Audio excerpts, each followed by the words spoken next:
Do you want to hear something weird and totally contradictory? You don't need this video. Right now, this second, you're already capable of doing really difficult things like creating things, like getting your sleep in order, training properly at the gym, preparing for an assessment. You see, here's the thing. When you're scrolling, your brain is working insanely hard. And in seconds, you're processing massive amounts of visual, audio, and meaning. And it does it effortlessly. And when you're doing that, you don't feel lazy, you feel behind. You see, people just like you just seem to move. They pick something and they do it. And you're sitting there thinking, well, what's wrong with me? You start things, but it never really turns into anything. You switch, you start again. And slowly this thought creeps in. Maybe I'm just not built for this. So why can't your brain finish an essay? Why does it stall the second something gets boring? Well, don't worry, it's not just you. In 2004, the average person could focus for 2.5 minutes. Just 2.5 minutes. But even worse, today research tells us that this is just 47 seconds. So the problem isn't your brain. Your brain is a monster. It's capable of anything. The problem is what's sitting in the driver's seat. Inside your brain, there's a region that handles everything that actually matters. Focus, planning, the ability to say no to what you want and yes to what you need. That part is basically a kid behind the wheel of a race car.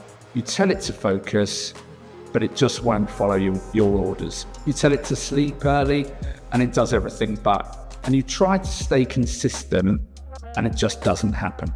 And if you're between 18 and 25, listen, that part of your brain literally isn't finished building yet. You're wiring it right now.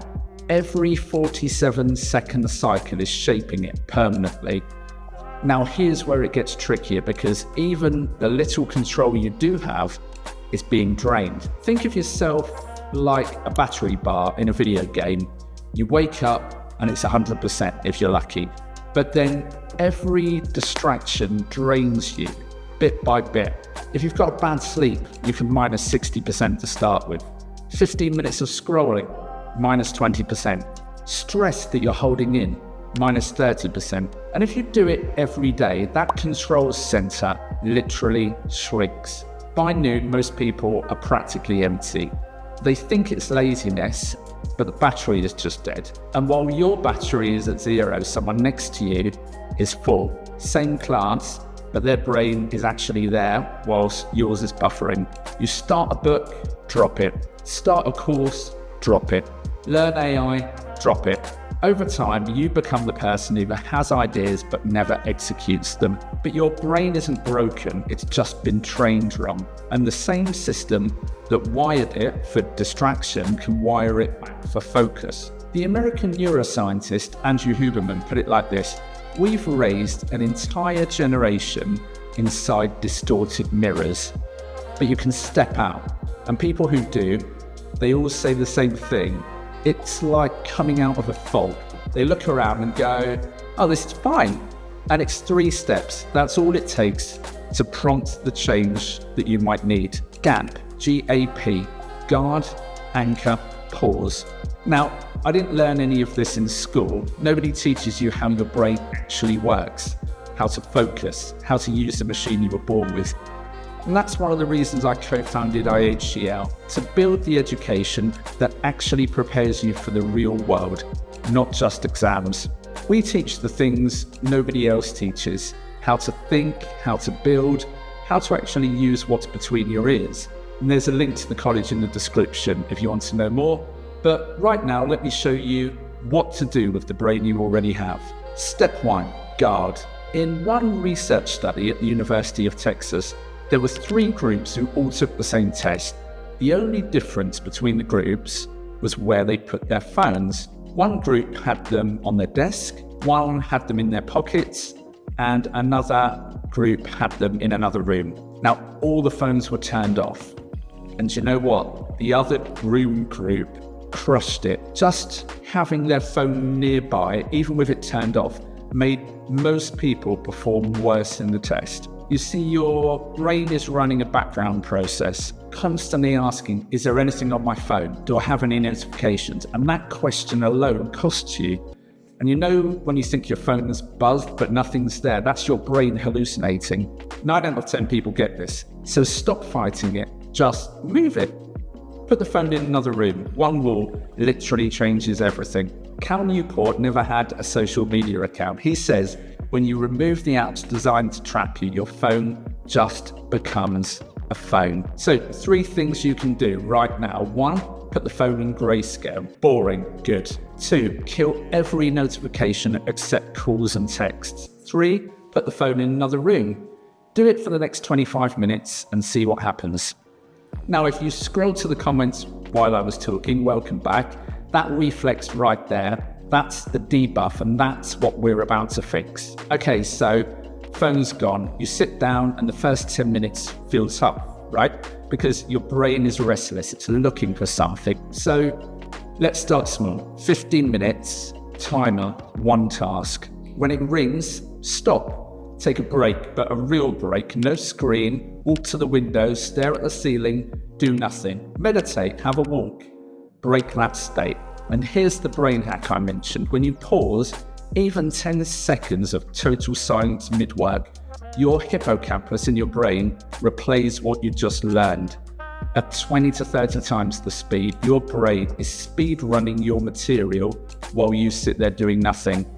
But if you pick up your phone during that pause, the replay stops. And here's a trick that sounds too simple to work. Next time you feel the urge to scroll, don't fight it, just wait 10 minutes. Set the timer. Every time you delay that impulse, your prefrontal cortex builds new wiring. Start with 10 minutes this week, and next week, let's build that up to 20. And at some point, you'll catch yourself saying no before the timer even rings. That's the moment you know it's working. Think of focus like a muscle. Right now, yours is trained for 47-second reps. Now, that nobody can run a marathon in day 1 of their training. Trust me, I know. But if you start by getting out the door and putting 1 foot in front of the other, then you're on your way. Add 5 minutes every week. Your brain physically builds thicker wiring when you do this. And when you get real change and growth, that's when you know it's making a difference. So here's what you're building towards. There's a state where time disappears. You forget to eat, you forget to check anything. Athletes call it the zone. Gamers know it, that 6-hour session where the real world stops existing. Then your emotions, well, you can't delete those, right? And you shouldn't want to. But you can let them out. Write them down. Everything that's sitting in your chest, anger, anxiety, resentment. Studies show that writing emotions reduces your limbic system activity by 20 to 30%. 20 to 30% of your battery back. Create silence. If you're waiting in a line, just stand there.